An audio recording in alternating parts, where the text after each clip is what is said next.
بسم الله. حضرات السادة أعضاء الجمعية العامة للأمم المتحدة، أحييكم باسم الاتحاد الأفريقي. In the name of the African Union, I would like to greet the members of the General Assembly of the United Nations, and I hope that this meeting will be among the most historic in the history of the world. In the name of the General Assembly, at its 64th session, presided over by Libya of the African Union, of 1,000 traditional African kingdoms, and in my own name, I would like to take this opportunity as President of the African Union to congratulate our son Obama, because he is attending the General Assembly and we welcome him as his country is hosting this meeting.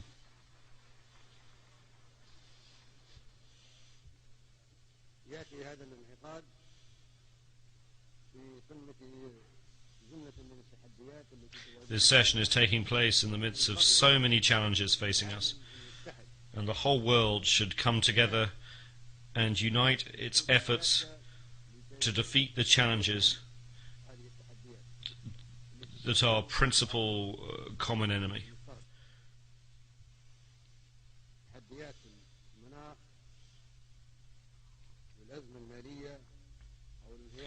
Those of climate change and international crises such as the capitalist economic decline, the food and water crises, desertification, terrorism, immigration, piracy, man-made and natural epidemics, and nuclear proliferation.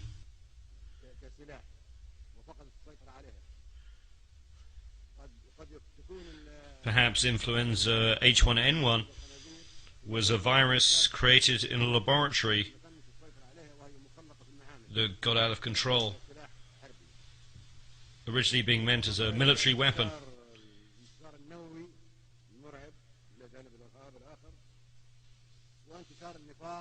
Such challenges also include hypocrisy, poverty, fear, materialism, and immorality.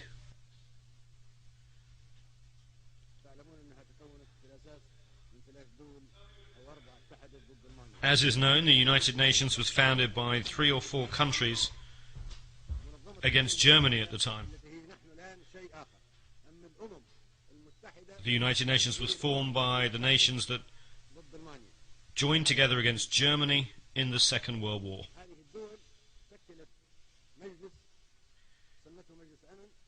Those countries formed a body called the Security Council, made its own countries permanent members, and granted them the power of veto. We were not present at that time. The United Nations was shaped in line with those 3 countries and wanted us to step into the shoes originally designed against Germany. That is the real substance of the United Nations when it was founded over 60 years ago.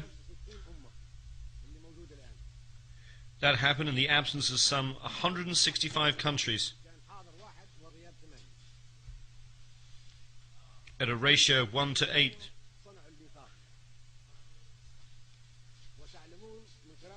That is, 1 was present and 8 were absent.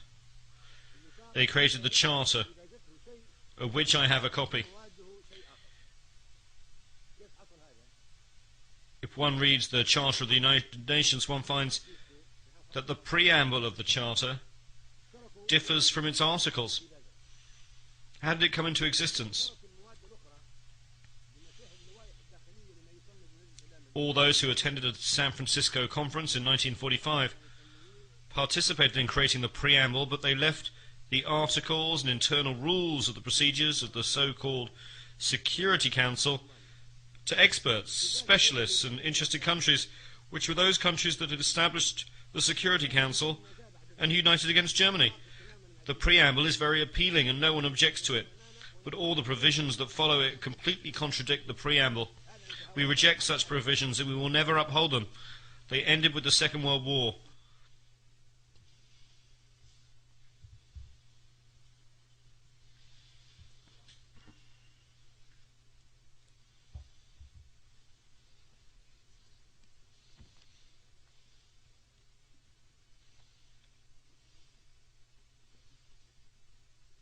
الديباجة تقول إن الأمم متساوية كبيرها وصغيرها. The preamble says that all nations, small or large, are equal. Are we equal when it comes to the permanent seats? No, we're not equal. The preamble states in writing that all nations are equal whether they are small or large. Do we have the right to veto? Are we equal? The preamble says that we have equal rights whether we are large or small. That is what is stated and what we agreed in the preamble. So the veto contradicts the Charter. The permanent seats contradict the Charter. We neither accept nor recognize the veto. الميثاق يقول التزمنا بالديباجة ألا تستخدم القوة المسلحة. The preamble of the Charter states that armed force shall not be used save in the common interest. That is the preamble that we agreed to and signed, and we joined the United Nations because we wanted the Charter to reflect that.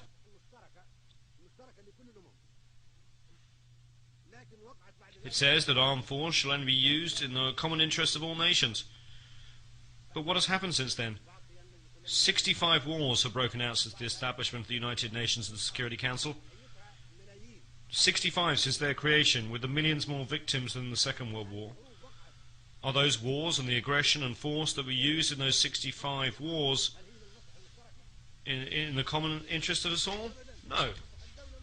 They were in the interest of 1 or 3 or 4 countries, but not of all nations.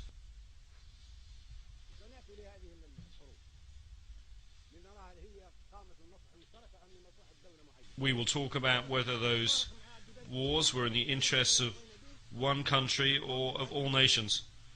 That flagrantly contradicts the Charter of the United Nations that we signed, and unless we act in accordance with the Charter of the United Nations to which we all agreed, we will reject it and not be afraid not to speak diplomatically to anyone.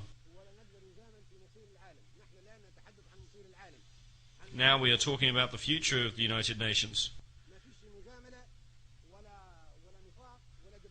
There should be no hypocrisy or diplomacy.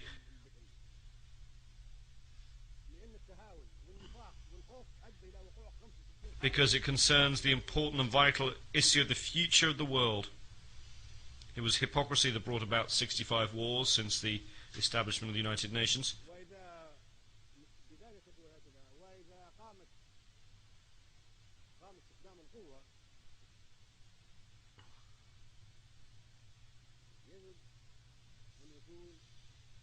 The preamble also states that if armed force is used, it must be a United Nations force.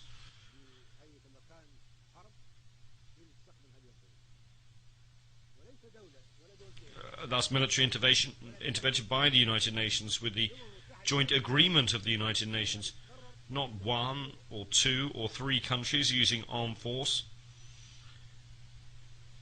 The entire United Nations will decide to go to war to maintain international peace and security.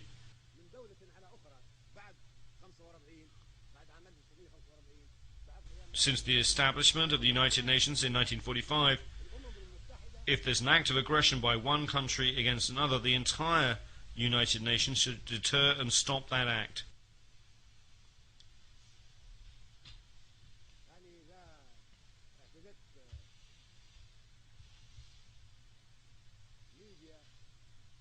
If a country, Libya for instance, were to exhibit aggression against France, then the entire organization would respond because France is a sovereign state. member of the United Nations, and we all share the collective responsibility to protect the sovereignty of all nations. However, 65 aggressive wars have taken place without any United Nations action to prevent them.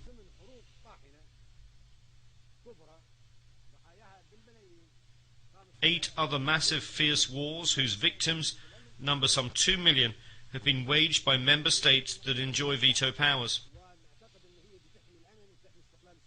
Those countries would have us believe they seek to maintain the sovereignty and independence of peoples and to use aggressive force against peoples.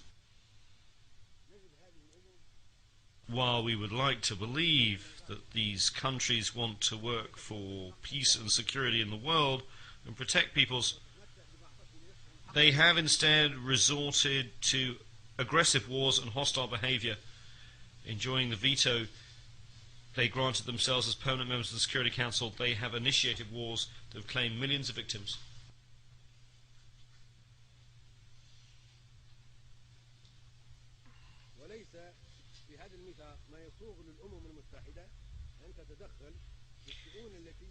The principle of non-interference in the internal affairs of states is enshrined in the Charter of the United Nations.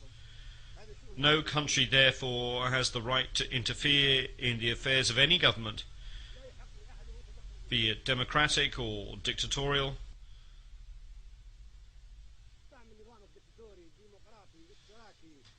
Democratic, dictatorial, socialist or capitalist, reactionary or progressive. This is the responsibility of each society. It is an internal matter for the people of the country concerned. The senators of Rome once appointed their leader Julius Caesar as dictator because it was good for Rome at that time. No one can say of Rome at that time that it gave Caesar the veto. The veto is not mentioned in the Charter.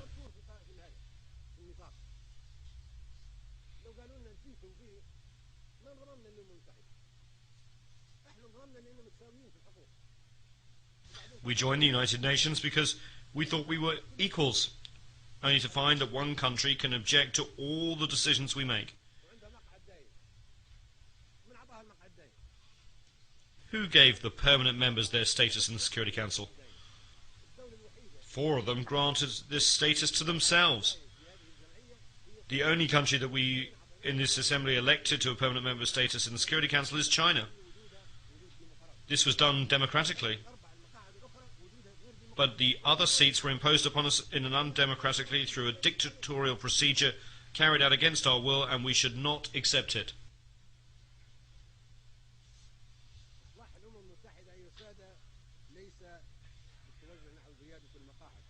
The Security Council reform we need is not an increase in the number of members, which would only make things worse.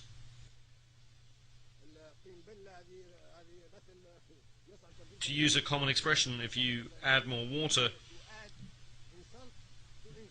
you get more mud. It would add insult to injury.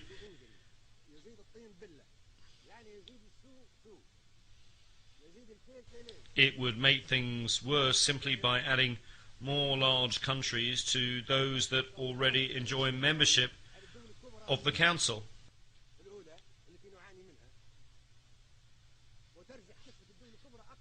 It would merely perpetuate the proliferation of superpowers. We therefore reject the addition of any more permanent seats. The solution is not to have more permanent seats, which would be very dangerous. Adding more superpowers would crush the peoples of small, vulnerable, and third world countries, which are coming together in what has been called the Group of 100. 100 small countries banding together in a forum that one member has called the Forum of Small States.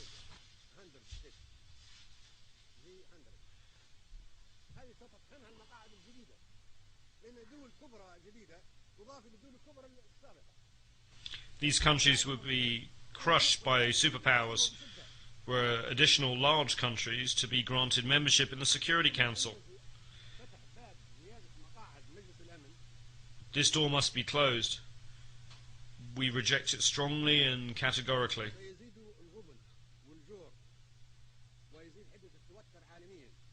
Adding more seats to the Security Council would increase poverty, injustice, and tension at the world level, as well as great competition between certain countries, such as Italy, Germany,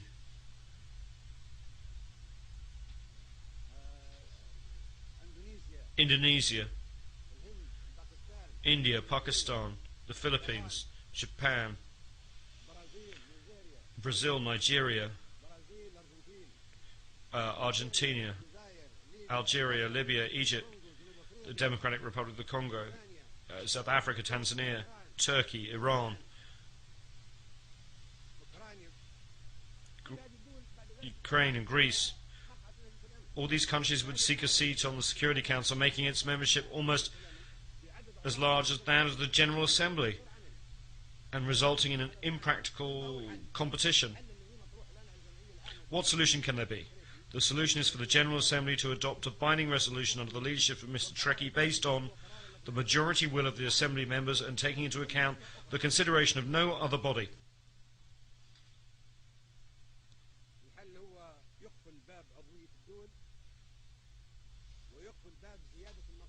The solution is to close Security Council memberships to the admission of further states.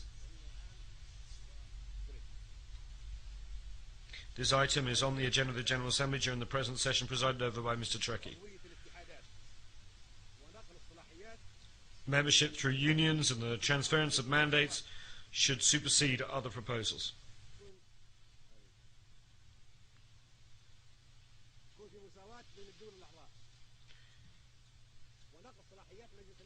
We should focus on the achievement of democracy based on the equality of member states. There should be equality among member states and the powers and mandates of the Security Council, and it should be transferred to the General Assembly. Membership should be for unions, not for states.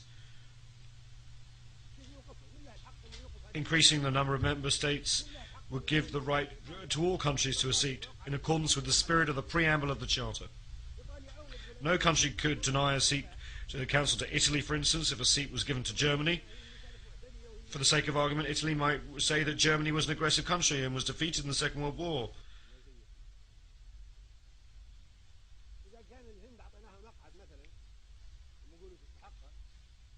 If we gave India a seat, Pakistan would say that it too is a nuclear country and deserves a seat. And those two countries are at war. It would be a dangerous situation. If we gave a seat to Japan, then we should give one to Indonesia, the largest Muslim country, then Turkey, and then Iran and Ukraine would make the same claim. What could we say to Argentina or Brazil? Libya deserves a seat for its efforts in the service of world security by discarding its weapons of mass destruction. Then South Africa, Tanzania, Ukraine would demand the same. All these countries are important. The door to Security Council membership should be closed. This approach is a falsehood, a trick that has been exposed. If we want to reform the United Nations, bringing in more superpowers is not the way. The solution is to foster democracy at the level of the General Congress of the world, the General Assembly, to which the powers of the Security Council should be transferred. The Security Council will become merely an instrument for implementing the decisions taken by the General Assembly, which would be the Parliament, the Legislative Assembly of the world. This assembly is our democratic forum, and the Security Council should be responsible before it. We should not accept the current situation. These are the legislators of the members of the United Nations, and their resolutions should be binding. It is said that the General Assembly should do whatever the Security Council recommends. On the contrary, the Security Council should do whatever the General Assembly decides. This is the United Nations, the assembly that includes 192 countries.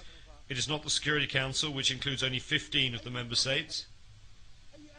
How can we be happy about global peace and security if the whole world is controlled by only 5 countries?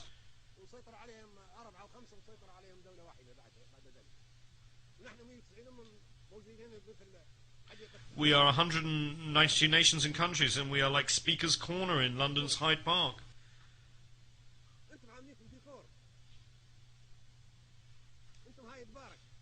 We just speak and nobody implements our decisions. We're a mere decoration without any real substance. We are Speaker's Corner, no more, no less.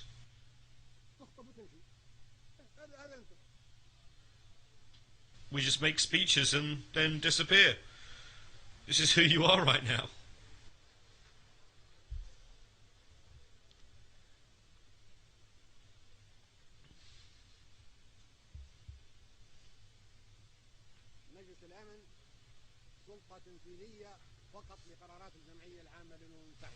Once the Security Council becomes only an executive body for resolutions adopted by the General Assembly,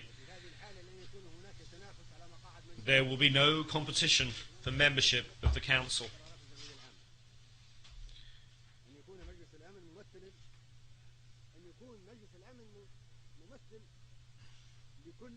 Once the Security Council becomes a tool to implement General Assembly resolutions, there will be no need for any competition.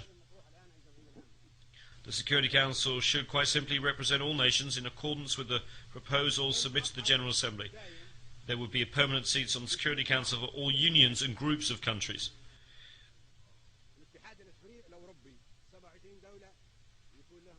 The 27 countries of the European Union should have a permanent seat on the Security Council. The countries of the African Union should have a permanent seat on the Security Council. The Latin American and ASEAN countries should have permanent seats. The Russian Federation and the United States of America are already permanent members of the Security Council.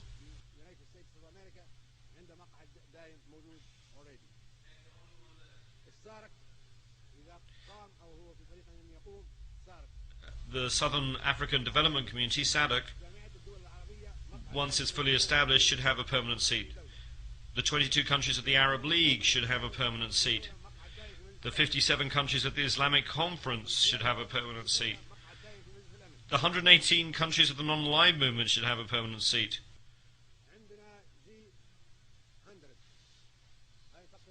Then there is the G100.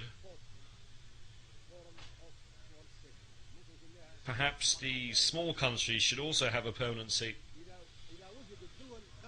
Countries not included in the unions that I have mentioned could perhaps be assigned a permanent seat to be occupied by them in rotation every 6 or 12 months.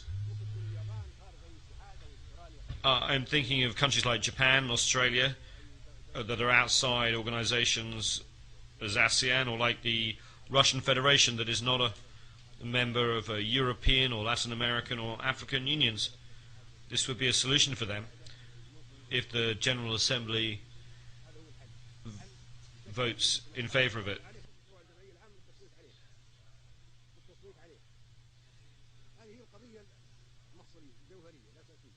The issue is a vitally important one.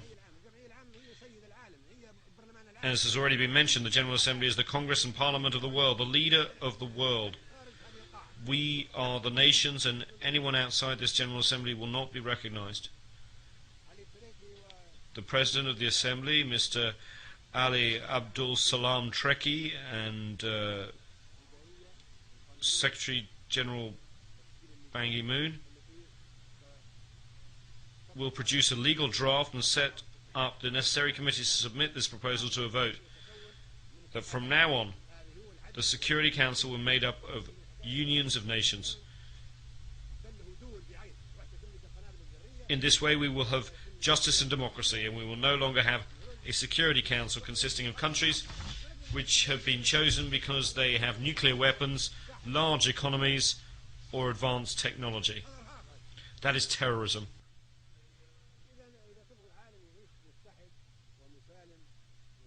We cannot allow the Security Council to be run by superpowers. That is terrorism in itself. If we want a world that is united, safe and peaceful, this is what we should do. If we want to remain in a world at war, that is up to you.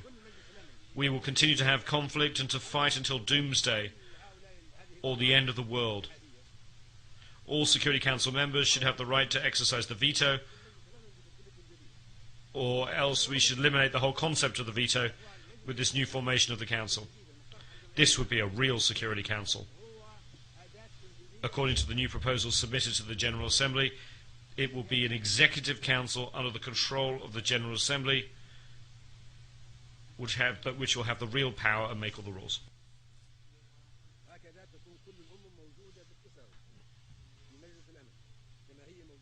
In this way, all countries will be on an equal footing in the Security Council, just as they are in the General Assembly. In the General Assembly, we are all treated equally when it comes to membership and voting. It should be the same in the Security Council.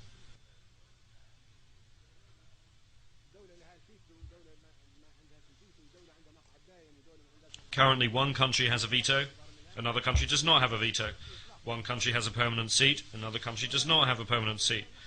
We should not accept this, nor should we accept any resolution adopted by the Security Council in its current composition. We are under trusteeship. We were colonized, and now we were independent. We are here today to decide the future of the world in a democratic way that will maintain the peace and security of all nations, large and small, as equals. Otherwise, it is terrorism. For terrorism is not just Al-Qaeda, but can also take other forms. We should be guided by the majority of the votes in the General Assembly alone. If the General Assembly takes the decision by voting, then its wishes should be obeyed and its decision should be enforced. No one is above the General Assembly. Anyone who says he is above the Assembly should leave the United Nations and be on his own.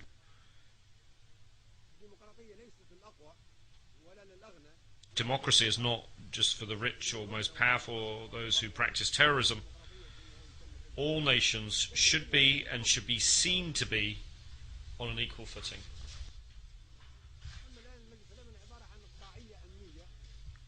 At present, the Security Council is security feudalism, political feudalism, for those with permanent seats, protected by them and used against us. It should be called not the Security Council, but the Terror Council.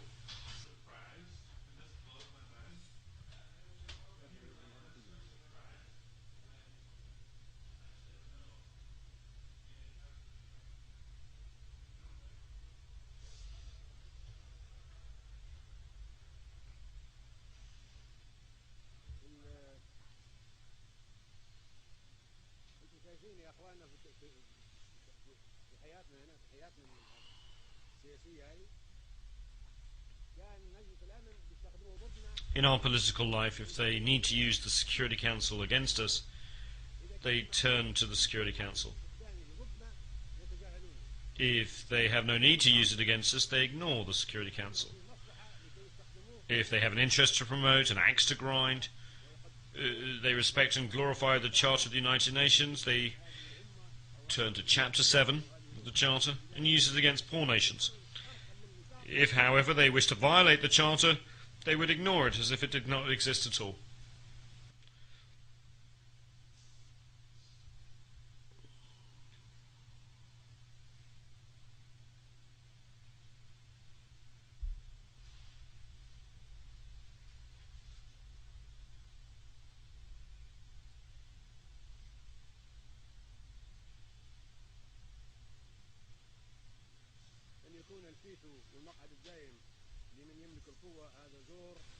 If the veto of the permanent members of the Security Council is given to those who have the power, this is injustice and terrorism and should not be tolerated by us.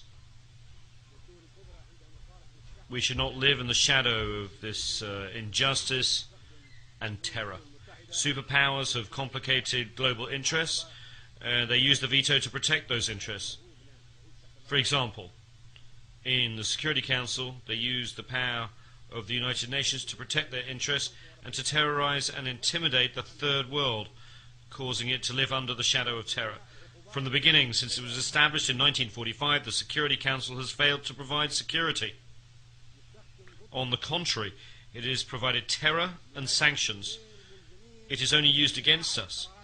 For this reason, we will no longer be committed to implementing Security Council resolutions after this speech, which marks the 40th anniversary.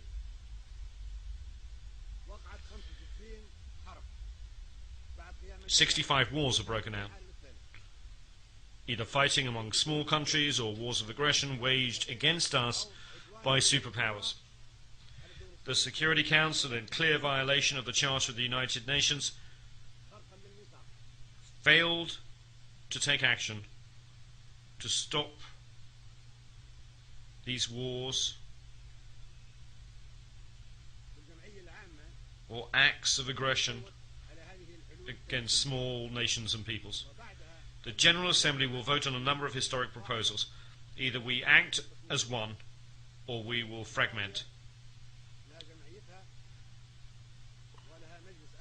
If each nation were to have its own version of the General Assembly, the Security Council and the various instruments and each will have to have an equal footing. The powers that currently fill the permanent seats would be confined to use of their own sovereign bodies, whether they be 3 or 4 of them, and would have to exercise their rights against themselves. This is of no concern to us. If they want to keep their permanent seats, that's fine. Permanent seats will be of no concern to us. We shall never submit to their control or to their exercise of the veto that was given to them. We are not so foolish as to give up the right of veto to the superpowers to use so they can treat us as second-class citizens and outcast nations. It's not we who decided that those countries are the superpowers and respected nations with the power to act on behalf of 192 countries.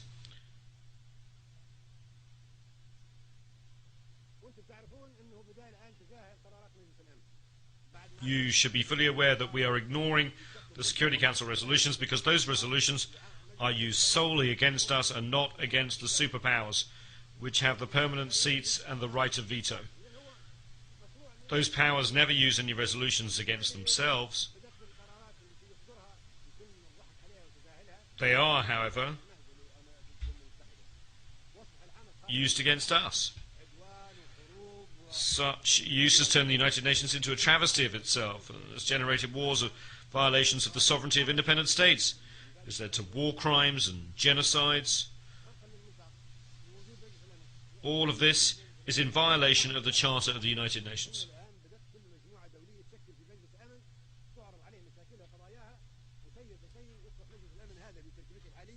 Since no one pays attention to the Security Council of the United Nations, each country and community has established its own Security Council, and the Security Council here has become isolated.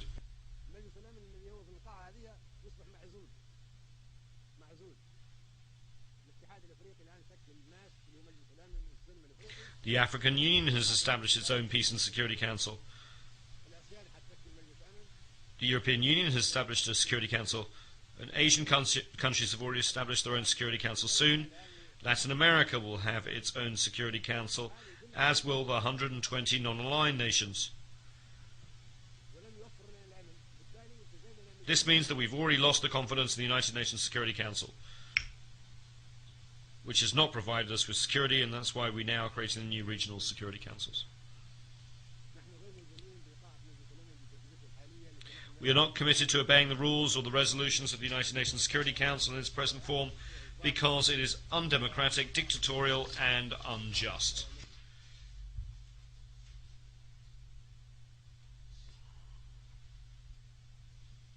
No one can force us to join the Security Council or to obey or comply with the resolutions or orders given by the Security Council in its present composition.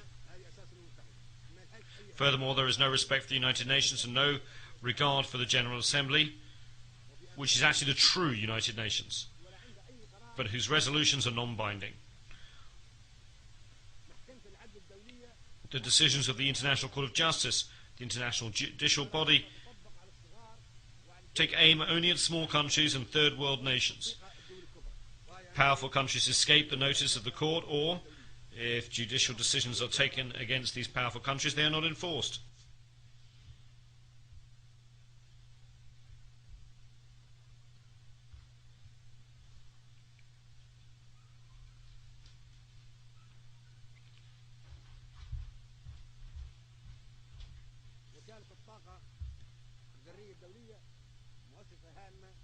The International Atomic Energy Agency, IAEA, is an important agency within the United Nations.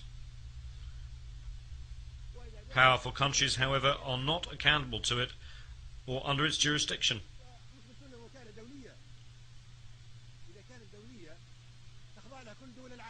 We have discovered that the IAEA is only used against us. We are told that it's an international organization, but if that's the case, then all the countries of the world should be under its jurisdiction. If it's not truly international, then right after this speech, we should no longer accept it and should close it down. Mr. Trekkie, in his capacity as President of the General Assembly, should talk to the Director General of the IAEA, Mr. Al-Baradei, and should ask him if he is prepared to verify nuclear energy storage in all countries and inspect all suspected increases. If he says yes, then we accept the agency's jurisdiction. But if he says that he cannot go into certain countries that have nuclear power and he does not have any jurisdiction over them, then we should close the agency down and not submit to its jurisdiction. For your information, I called Mr. El-Baradei when we had the problem of the Libyan nuclear bomb.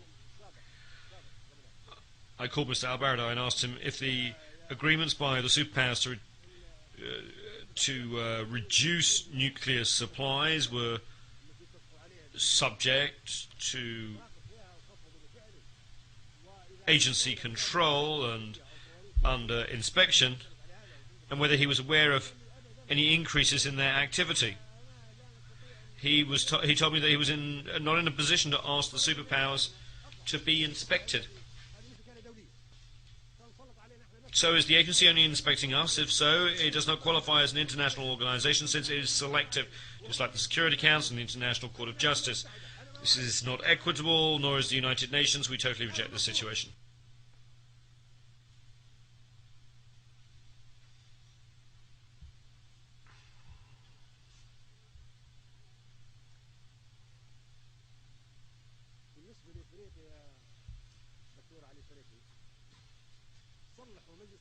Regarding Africa,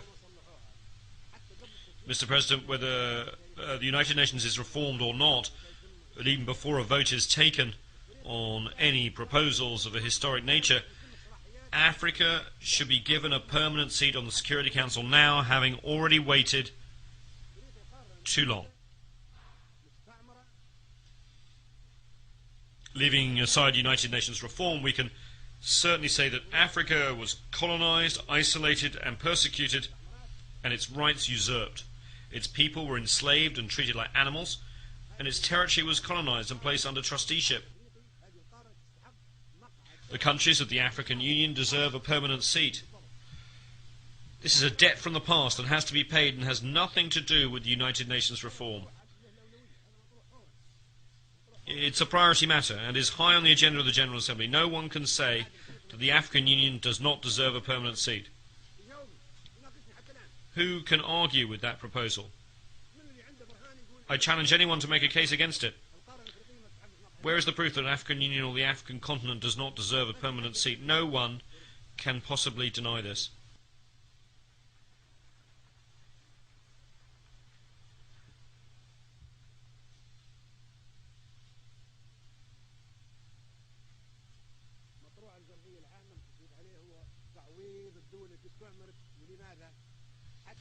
Another matter that should be voted on in the General Assembly is that of compensation for countries that were colonized so as to prevent the colonization of a continent, the usurpation of its rights and the pillaging of its wealth from happening again. Why are Africans going to Europe? Why are the Asians going to Europe?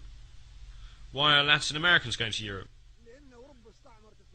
It is because Europe colonized those peoples and stole the material and human resources of Africa, Asia and Latin America, the oil, the minerals, the uranium, the gold, the diamonds, the fruit, the vegetables, the livestock and the people, and use them.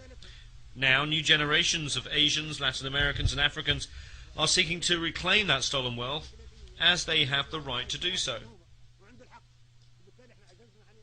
At the Libyan border, I recently stopped 1,000 African migrants headed for Europe. I asked them why were they going there. They told me it was to take back their stolen wealth, that they would not be leaving otherwise. Who can restore the wealth that was taken from us? If you decide to restore all this wealth, there will be no more immigration from the Philippines, Latin America, Mauritius, and India. Let us have the wealth that was stolen from us. Africa deserves $777 trillion in compensation from countries that colonized it.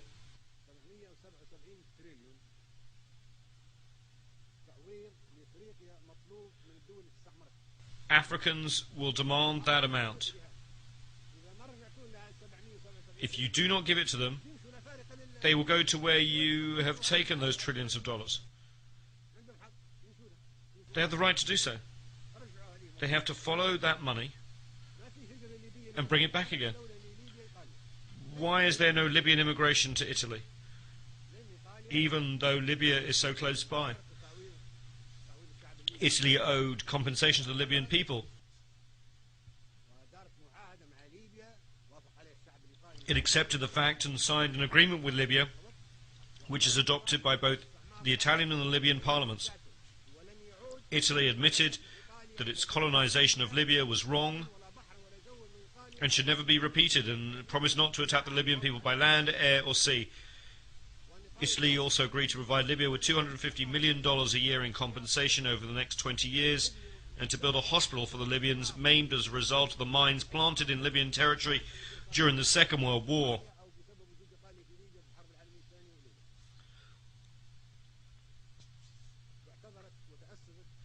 Italy apologized and promised that it would never again occupy the territory of another country.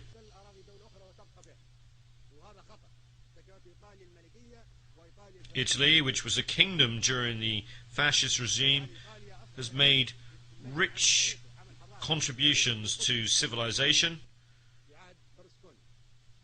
should be commended for this achievement, together with Prime Minister Berlusconi and his predecessor, who made their own contributions in that regard.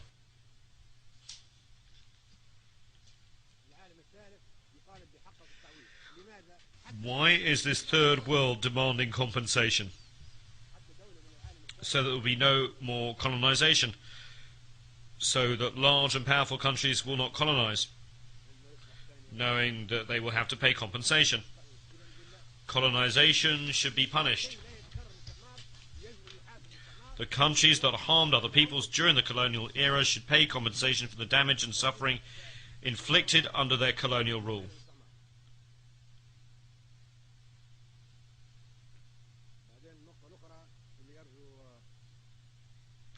There's another point that I would like to make.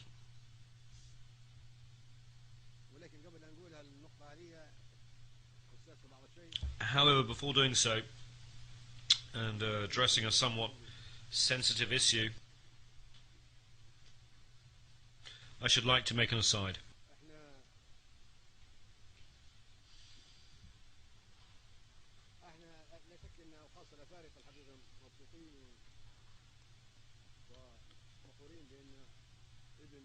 We Africans are happy and proud indeed. The son of Africa is now President of the United States of America. That is a historic event. Now, in a country where blacks once could not mingle with whites, in cafes or restaurants, or sit next to them on a bus, the American people have elected as their president a young black man, Mr. Obama, of Kenyan heritage. That is a wonderful thing, and we are proud. It marks the beginning of a change. However, as far as I am concerned, Obama is a temporary relief for the next 4 or 8 years. I am afraid that we may then go back to square one. No one can guarantee how America will be governed after Obama.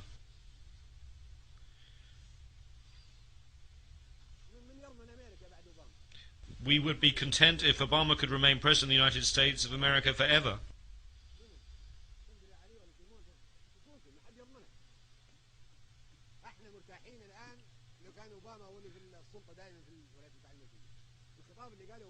The statement that he just made shows that it's completely different from any American president that we have seen.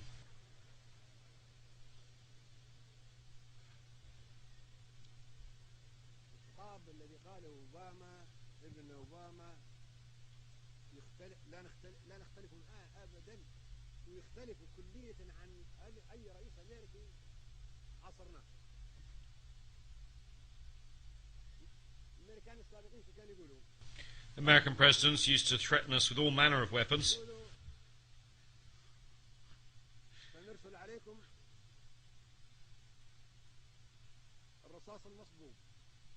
saying that they would send us Desert Storm, grapes of wrath, rolling thunder, and poisonous roses for Libyan children.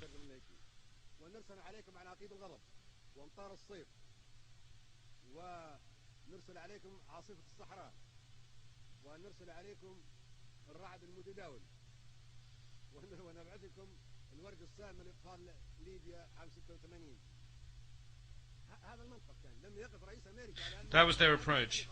American presidents used to threaten us with operations such as Rolling Thunder, sent to Vietnam, Desert Storm, sent to Iraq.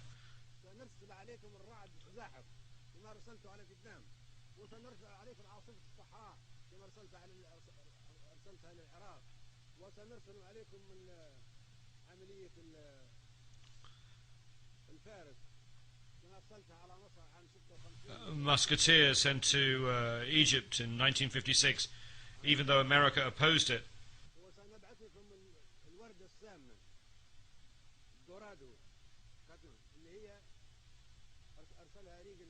And the poisonous roses visited upon Libyan children by Reagan. Can you imagine? One would have thought that presidents of a large country with a permanent seat on the Security Council and the right of veto would have protected us and sent us peace.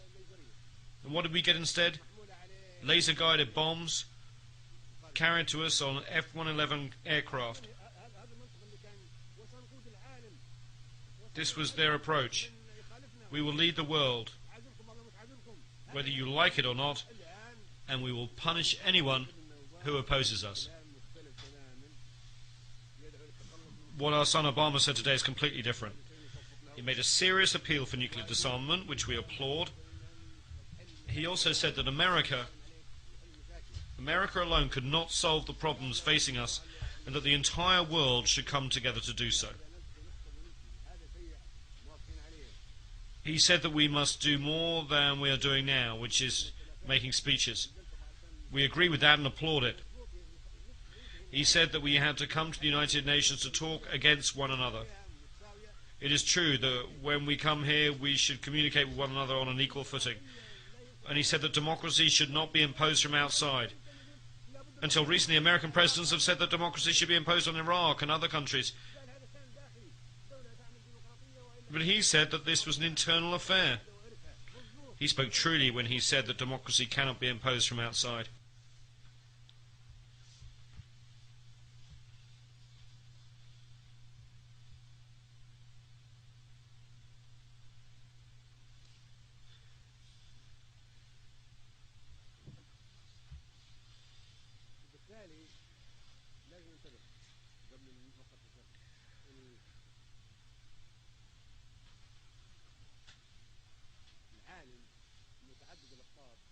So we have to be cautious.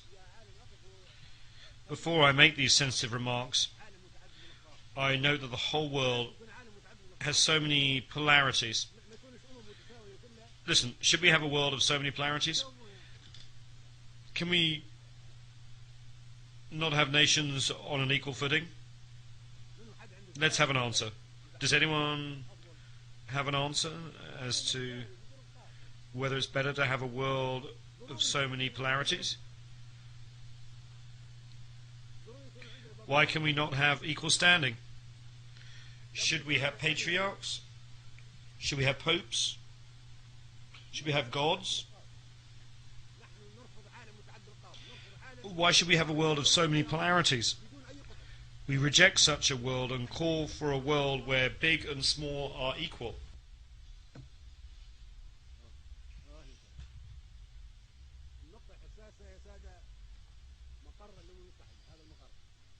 The other sensitive point is the headquarters of the United Nations. Can I have your attention, please?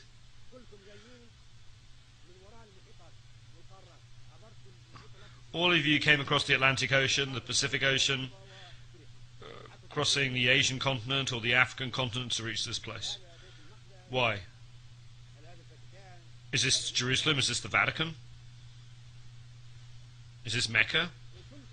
All of you are tired, you have jet lag and have sleepless nights.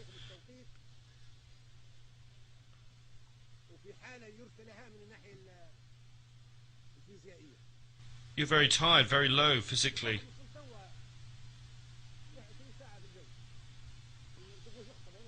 Somebody arrived just now, flying 20 hours. Then we wanted to make a speech and talk about this. All of you are asleep. All of you are tired. It is clear that all of you are lacking energy because of having to make such a long journey. Why do we do that? Some of our countries are in night time and people are asleep. Now you should be asleep because your biological clock, your biological mind is accustomed to being asleep at this time. I wake up at 4 o'clock New York time before dawn because in Libya it's 11 in the morning. When I wake up at 11 it's supposed to be daytime. At 4 o'clock I am awake. Why? Think about it. If this was decided in 1945, should we still retain it? Why can we not think about a place that's in the middle, that is comfortable? Another important point is that America, the host country, bears the expenses and looks after the headquarters and diplomatic missions and looks after the peace and security of the heads of state who come here. They are very strict. They spend a lot of money. New York and all of America being very tight.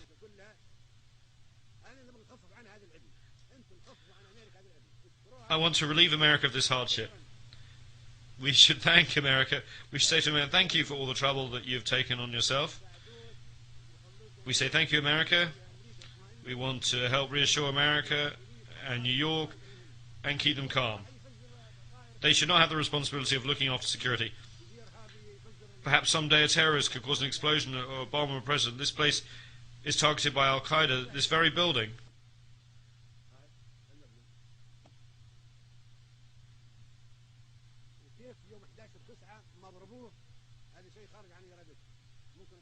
Why was it not hit on September 11th?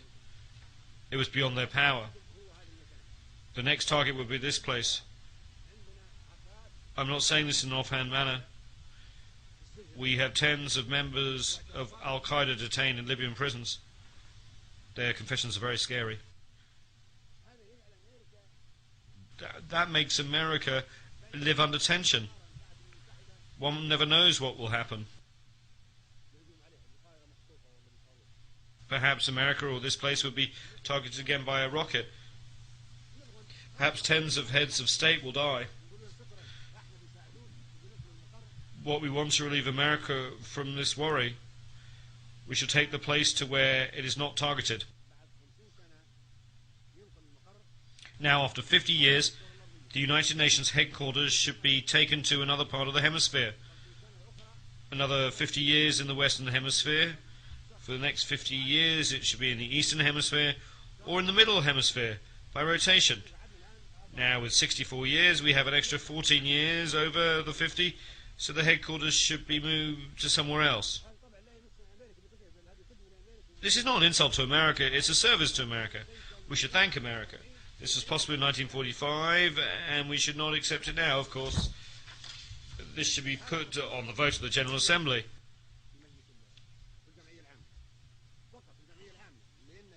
Only in the General Assembly, because in Section 23 of the Headquarters Agreement it says that the United Nations headquarters can be moved to another location only by a resolution of the General Assembly.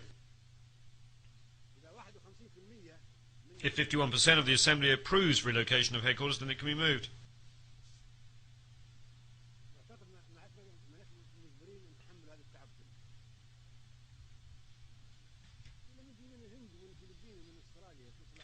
America has the right to make its security tight because it's targeted by terrorists and by Al-Qaeda.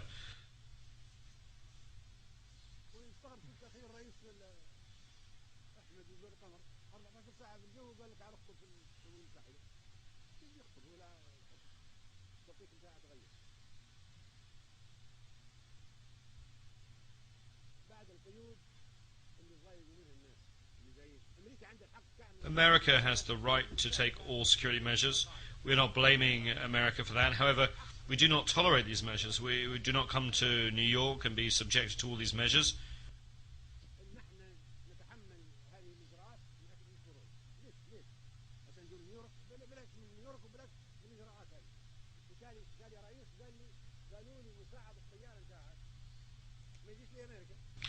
One president told me that he was told that his co-pilot could not come to America because there were restrictions. He asked how could he cross the Atlantic without a co-pilot? Why? He doesn't know how to come here. Another president complained that his honor guard could not come because there was some misunderstanding regarding his name when it came to granting a visa. Another president said his own doctor could not get a visa and could not come to America.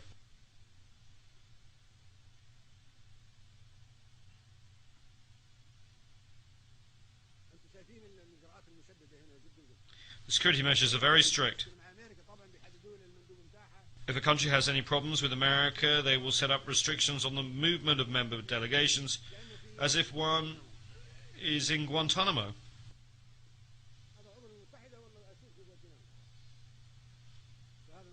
Is this a member state of the United Nations? Or is it a prisoner in the Guantanamo camp that cannot be allowed free movement? This is what is submitted to the General Assembly for a vote, moving the headquarters. If 51% agree, then we come to the second vote, to the middle of the globe or the eastern part. If we say we move the headquarters to the middle of the hemisphere, why don't we move it to Sirte or Vienna? One can come even without a visa. Once you come as president, Libya is a secure country. We are not going to restrict you to 100 or 500 meters. Libya has no hostile actions against anybody, and I think the same holds true of Vienna.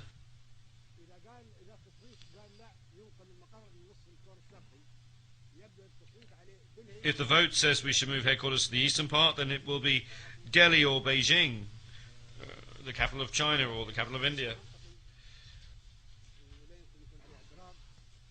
That's logical, my brothers. I do not think there will be any objection to that.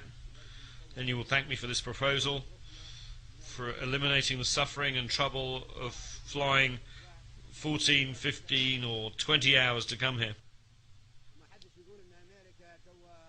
No one can blame America or say that America will reduce its contributions to the United Nations. No one should have that bad a thought. America, I'm sure, is committed to its international obligations. America will not be angry. It will thank you for alleviating its hardship, for taking on all the hardship and all the restrictions, even though this place is targeted by terrorists.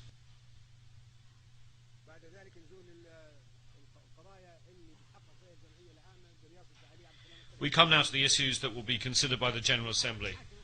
We are about to put the United Nations on trial. The old organizations will be finished and a new one will emerge. This is not a normal gathering.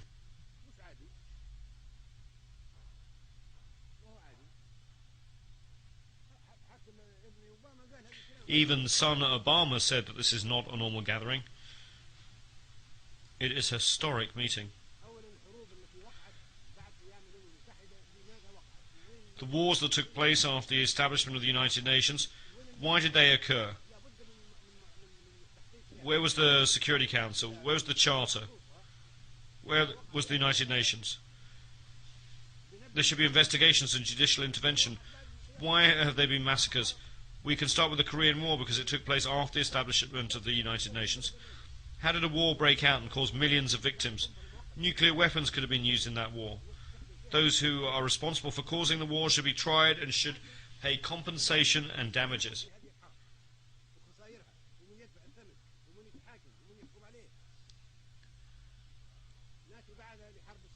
Then we come to the Suez Canal War of 1956.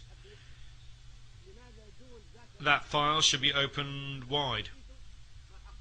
3 countries with permanent seats on the Security Council and with the right of veto in the Council attacked a member state of this General Assembly. A country that was a sovereign state, Egypt, was attacked.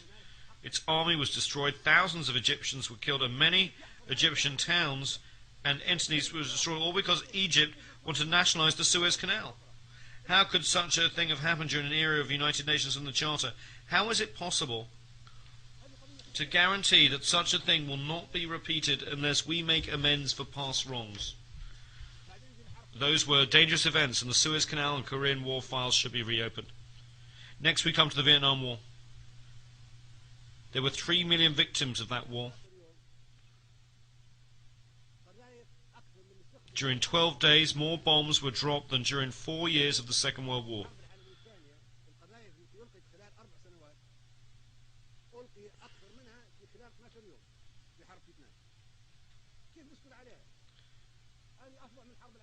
It was a fiercer war, and it took place after the establishment of the United Nations and after we had decided that there would be no more wars. The future of humankind is at stake. We cannot stay silent. How can we feel safe? How can we be complacent? This is the future of the world, and we who are in the General Assembly of the United Nations must make sure that wars are not repeated in the future. Then Panama was attacked. Even though it was an independent member state of the General Assembly, 4,000 people were killed, and the president of that country was taken prisoner and put in prison.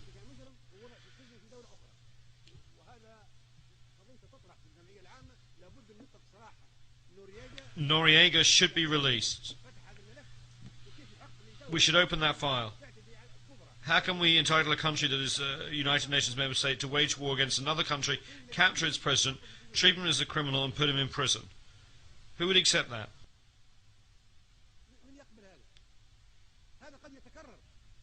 It could be repeated. We should not stay quiet.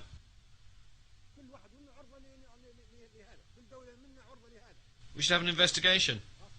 Any one of us member states could face the same situation, especially if such aggression is by a member state with a permanent seat on the Security Council and with responsibility to maintain peace and security worldwide. Then there is the war in Grenada. The country was invaded even though it was a member state. It was attacked by 5,000 warships, 7,000 troops and dozens of military aircraft. It is the smallest country in the world. This occurred after the establishment of the United Nations, of the Security Council and its veto, and the President of Grenada, Mr. Maurice Bishop, was assassinated. How could that have happened with impunity? It's a tragedy. How can we guarantee that the United Nations is good or not, that a certain country is good or not? Can we be safe or happy about the future or not? Can we trust the Security Council or not? Can we trust the United Nations or not? We must look into and investigate the bombing of Somalia. Somalia is a United Nations member state. It's an independent country under the rule of Aidid. We want an investigation. Why did that happen? Who allowed it to happen? Who gave the green light for that country to be attacked? Then there's former Yugoslavia. No country was as peaceful as Yugoslavia, constructed step by step and piece by piece after being destroyed by Hitler.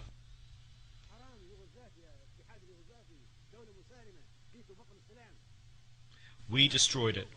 as if we were doing the same job as Hitler. Tito built that peaceful country step by step, brick by brick, and then we arrived and broke it apart from imperialistic and personal interests. How can we be complacent about that? Why can we not be satisfied? If a peaceful country like Yugoslavia faced such a tragedy, the General Assembly should have an investigation and should decide who should be tried before the International Criminal Court. Then we have war in Iraq, the mother of all evils.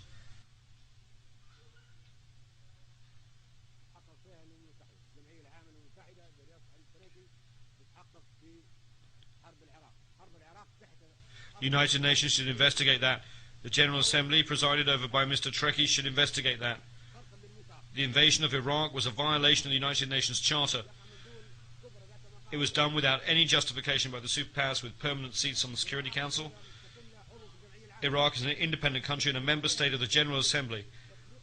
How could those countries attack Iraq? As provided for in the Charter, the United Nations should have intervened and stopped the attack.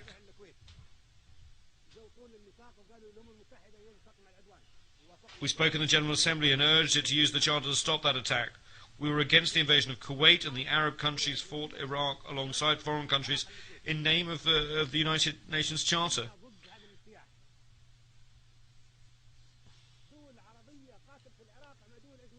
In the first instance, the Charter was respected.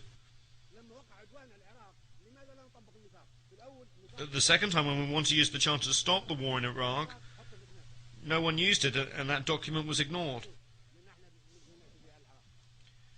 Why did that occur? Mr. Trekkie and the General Assembly should investigate to determine whether there was any reason at all to invade Iraq.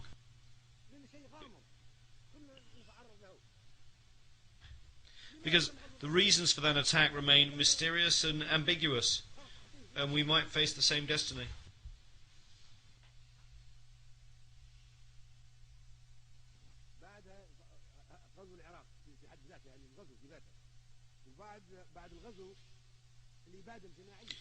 Why was Iraq invaded?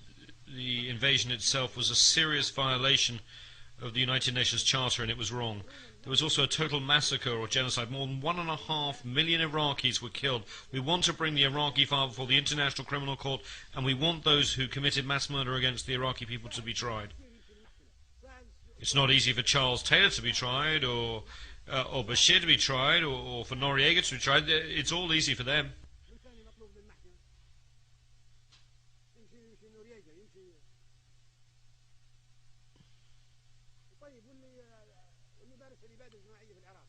But what about those who have committed mass murder against the Iraqis? They cannot be tried. They cannot go before the ICC. If the court is unable to accommodate us, then we should not accept it. Either it is meant for all of us, large or small, or we should not accept it and should reject it. Anyone who commits a war crime can be tried. But we are not livestock or animals like those that are slaughtered for the Eid. We have the right to live, and we are ready to fight to defend ourselves.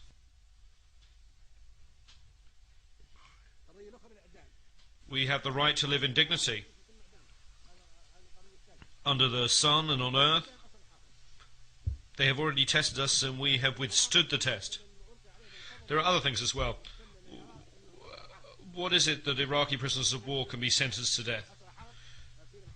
When Iraq was invaded and the president of Iraq was taken, he was a prisoner of war. He should not have been tried.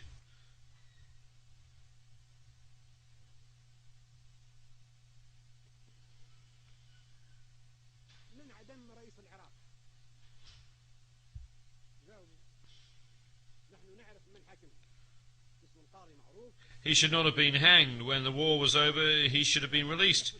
We want to know why a prisoner of war should have been tried. Who sentenced the president of Iraq to death? Is there an answer to that question? We know the identity of a judge who tried him, and those who tied the noose around the president's neck on the day of sacrifice and hanged him. Those people wore masks. How could this have happened in a civilized world? They were prisoners of war of civilized country under international law. How could government ministers and a head of state be sentenced to death and hanged? Were those who tried them lawyers or members of a judicial system? Do you know what people are saying? They are saying that the faces behind the masks were those of the President of the United States and the Prime Minister of the United Kingdom. And it was they who put the President of Iraq to death.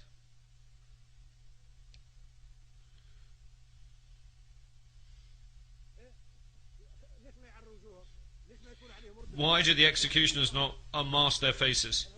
Why do we not know their ranks? Why do we not know whether they were officers, judges, soldiers or doctors? How does it come to the President, the state member of the United Nations, was sentenced to death and killed? We do not know the identity of the executioners. The United Nations is duty-bound to answer these questions. Who carried out the death sentence? They must have legal status and official responsibilities. We should know their identities, and we should know about the presence of a physician and the nature of all the legal proceedings. That would be true for an ordinary citizen, let alone for the president of a state member of the United Nations who was put to death in this manner.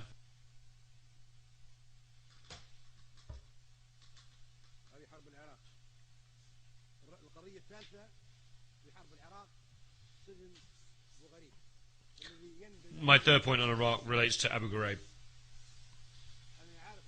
This was a disgrace to humankind.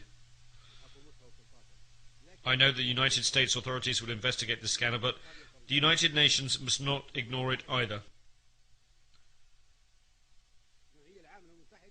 The General Assembly should investigate this matter.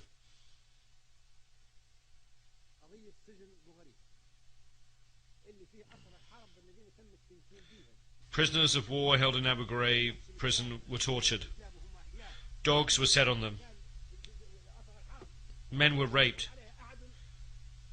This is the unprecedented in the history of war. It was sodomy, and it was an unprecedented sin, never before committed by past aggressors or invaders. Prisoners of war are soldiers, but these were raped in prison by a state, a permanent member of the Security Council. This goes against civilization and humankind.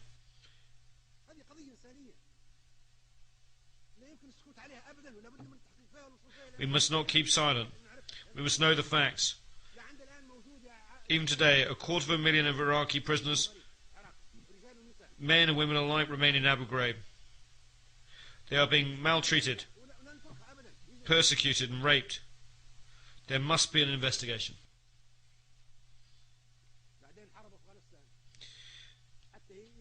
Turning to the war in Afghanistan, this too must be investigated. Why are we against the Taliban? Why are we against Afghanistan? Who are the Taliban? If the Taliban want a religious state, that's fine. Think of the Vatican. Does the Vatican pose a threat to us? No, it's a religious, very peaceful state. If the Taliban want to create an Islamic emirate, who says that this makes them an enemy? Is anyone claiming that bin Laden is of the Taliban or that he is Afghan? Is bin Laden of the Taliban? No. He is not of the Taliban and he is not an Afghan. Were the terrorists who hit New York of the Taliban? Were they from Afghanistan? They were neither Taliban nor Afghani. Then what was the reason for the wars in Iraq and Afghanistan? If I truly wanted to deceive my American and British friends, I would encourage them to send more troops, and I would encourage them to persist in this bloodbath. But they will never succeed in Iraq or Afghanistan. Look what happened to them in Iraq, which is a desert. It's even worse in mountainous Afghanistan.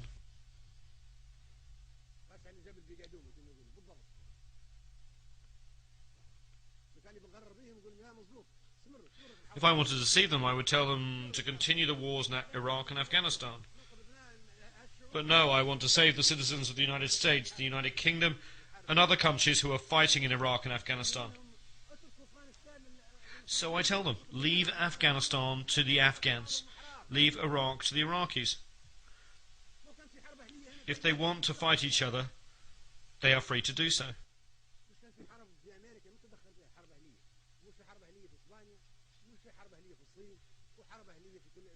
America had its civil war, and no one interfered in it. There were civil wars in Spain, China, and countries all over the world. No place on earth has been free of civil wars. Let there be a civil war in Iraq. If the Iraqis want to have a civil war and fight each other, that's fine. Who says that if the Taliban form a government, they would possess intercontinental missiles of the kind of airplanes that hit New York?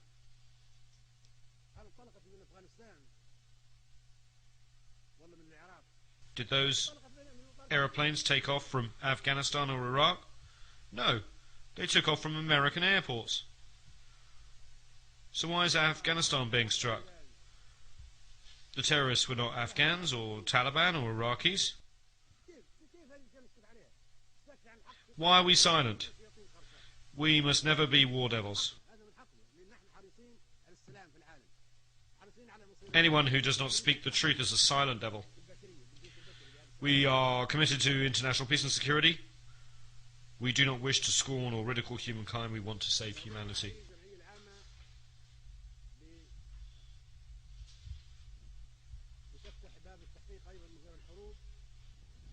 As President of the General Assembly, Mr. Ali Trekkie should open an investigation of the assassinations file, in addition to the war files. Who killed Patrice Lumumba and why? We merely want to record it in the annals of African history. We want to know how an African leader, a liberator, came to be assassinated. Who killed him? We want our sons to be able to read the history of how Patrice Lumumba, the hero of Congo's liberation struggle, was assassinated. We want to know the facts, even 50 years on. That is one file that should be reopened. And who killed Secretary General Doug Hammarskjöld? Who fired on his aeroplane in 1961 and why? And then there's the assassination of United States President Kennedy in 1963.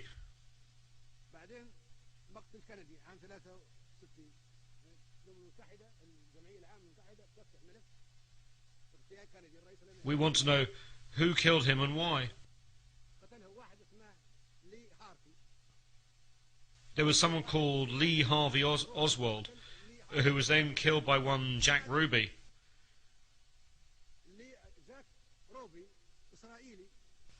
But why did he kill him? Jack Ruby, an Israeli, killed Lee Harvey Oswald, who killed Kennedy. Why did this Israeli kill Kennedy's killer? Then Jack Ruby, the killer of Kennedy, die in mysterious circumstances before he could be tried. We must open the files. The whole world knows that Kennedy wanted to investigate the Israeli Dimona nuclear reactor. This involves international peace and security and weapons of mass destruction. That is why we should open this file.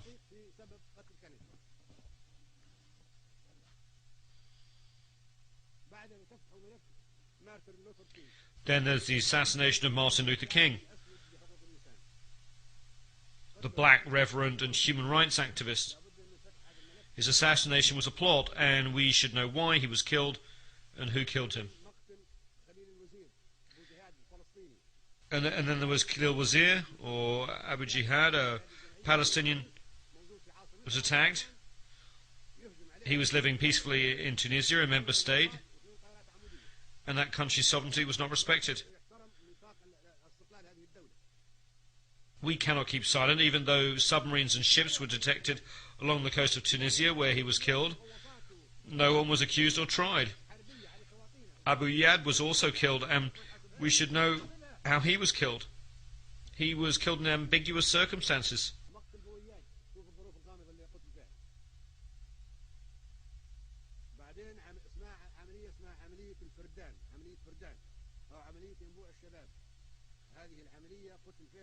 In Operation Spring of Youth, Kamal Nasser, a poet, Kamal Adwan and Abu Yusuf al-Najjar, 3 Palestinians, were killed in Lebanon, a country that is free, a sovereign state, member of the General Assembly.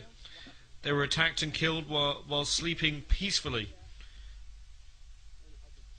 We should know who killed them, and he should be tried so that the crimes against humanity are not repeated.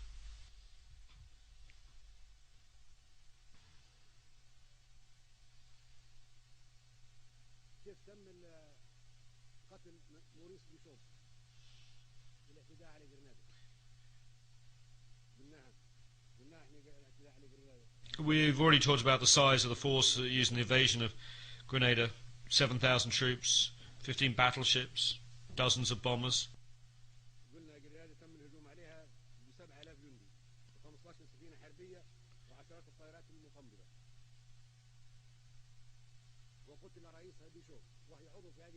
And President Bishop was killed even though Grenada was a member state. Those are crimes, and we cannot keep silent. Otherwise we will look like sacrificial beasts. We are not animals. Year after year we are attacked. We defend ourselves, our sons, our children, and we are not afraid. We have the right to live, and the earth is not destined for violence, but for us all. We can never live on this earth in such humiliation. So those are the wars.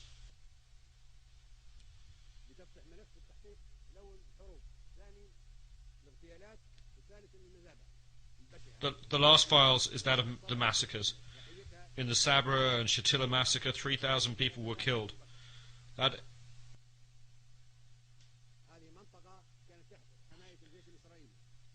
area was under the protection of the occupying Israeli army and was the site of huge and calamitous massacre in which 3,000 Palestinian men, women and children were killed. How can we keep quiet? Lebanon is a sovereign state. A member of the General Assembly was occupied. Sabra and Shatila were under Israeli control, and then the massacre took place. And then there was the 2008 massacre in Gaza. There were 1,000 women and 2,200 children among the victims killed in the massacre in Gaza in 2008.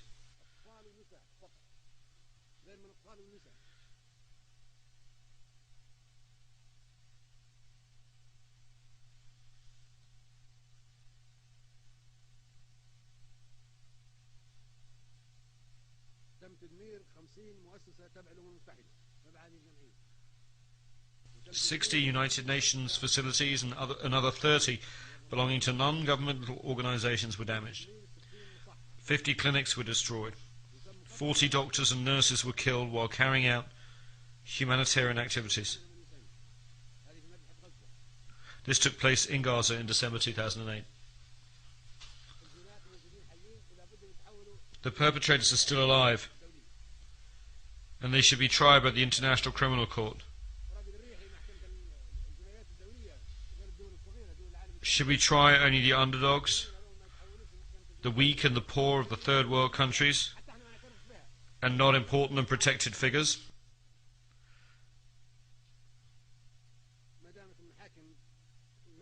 Under international law, they should all face trial for the consequences of the crimes that they have committed.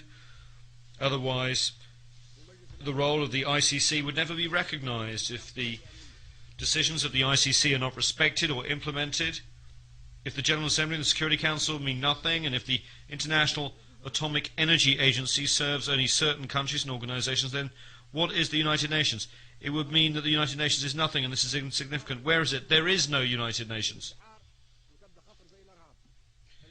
Then, while piracy may be a phenomenon of the high seas, a form of terrorism, we may talk about the piracy in Somalia. Somalis are not pirates. We are the pirates. We went there and usurped their economic zones, their fishing, their wealth. Libya, India, Japan, America, any country in the world. We're all pirates. we all entered the territorial waters and economic zones of Somalia and stole. The Somalis are protecting their own fish, their sustenance. They have become pirates because they are defending their children's food.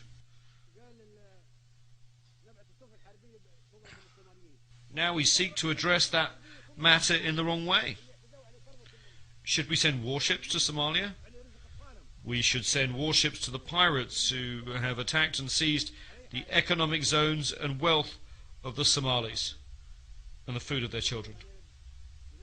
I met the pirates, and I told them that I would negotiate an agreement between them and the international community that respects the 200-mile exclusive economic zone under the law of the sea.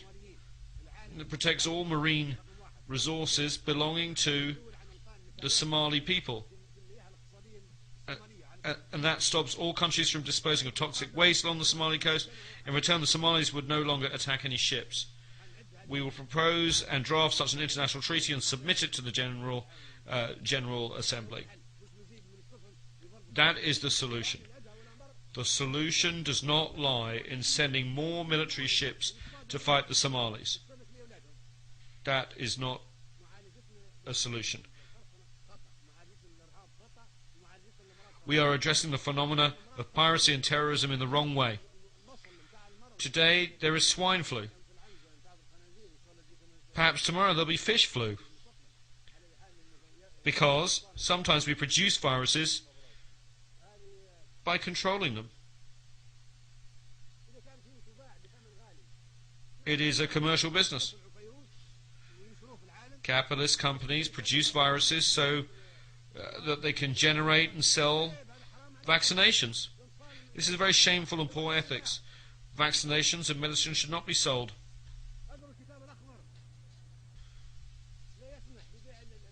In the Green Book, I maintain that medicines should not be sold or subject to commercialization. Medicines should be free of charge and vaccinations given free to children.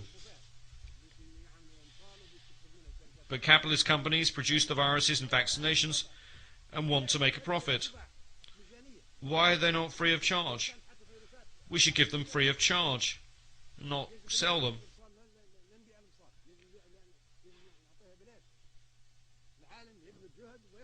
The entire world should strive to protect our people,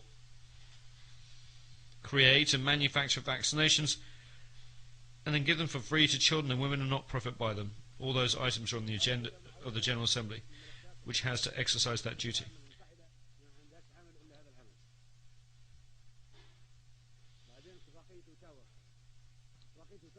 The Ottawa Convention on Landmines forbids the production of landmines. That is wrong. Landmines are defensive weapons.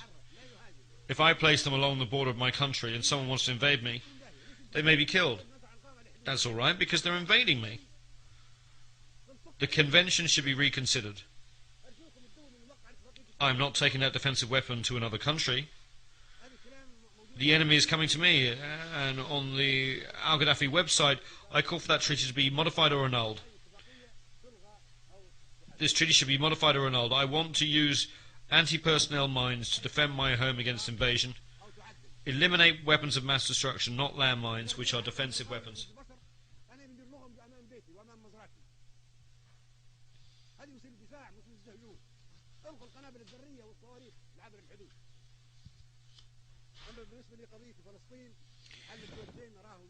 With regard to the Palestinian situation, the two-state solution is impossible. It is not practical.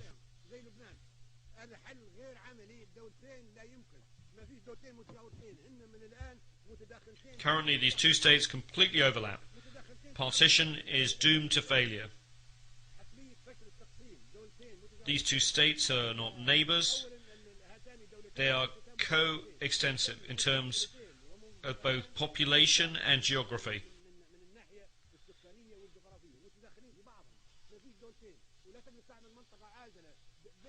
A buffer zone cannot be created between the two states. because there are 500,000 Israeli settlers in the West Bank and 1 million Arab Palestinians in the territory known as Israel. The solution, therefore, is a democratic state without religious fanaticism or ethnicity. The generation of Sharon and Arafat is over. We need a new generation in which everyone can live in peace. Look at the Palestinian and Israeli youth. They both want peace and democracy. And they want to live under one state. This conflict poisons the world.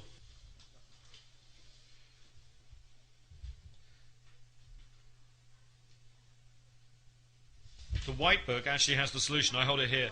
The solution is retained. Arabs should have no hostility or animosity towards Israel. We are cousins of the same race. We want to live in peace. The refugees should go back. You are the ones who brought the Holocaust upon the Jews. You, not we, are the ones who burned them. We gave them refuge. We gave them safe haven during the Roman era and the Arab reign in Andalusia and during the rule of Hitler. You are the ones who poisoned them. You are the ones who annihilated them. We provided them with protection. You expelled them. Let us see the truth. We are not hostile. We are not enemies of the Jews.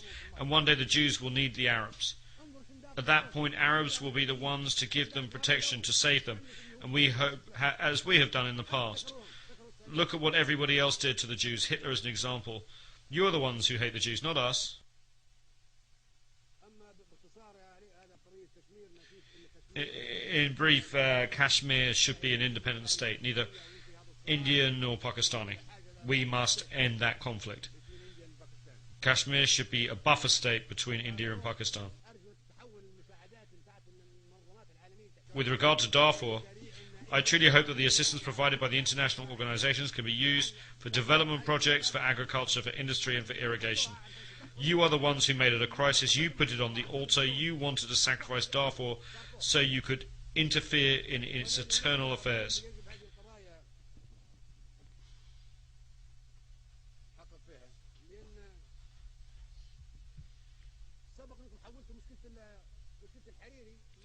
You've turned the Hariri problem into a United Nations problem. You are selling Hariri's corpse. You just want to settle scores with Syria. Lebanon is an independent state. It has law courts, a judiciary and police. At this stage, it is no longer the perpetrators that are being sought. The real wish is to settle scores with Syria, not ensure justice for Hariri. The cases of Khalil al-Wazir, Lumumba, Kennedy and Hammarskjöld should also have been turned over to the United Nations if the Hariri case merits such attention.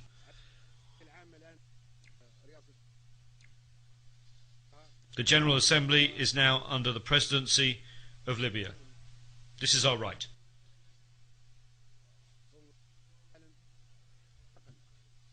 Libya hopes that you will assist in making the transition from a world fraught with crises and tension in a world which humanity, peace and tolerance prevail. I will personally follow up on this issue with the General Assembly.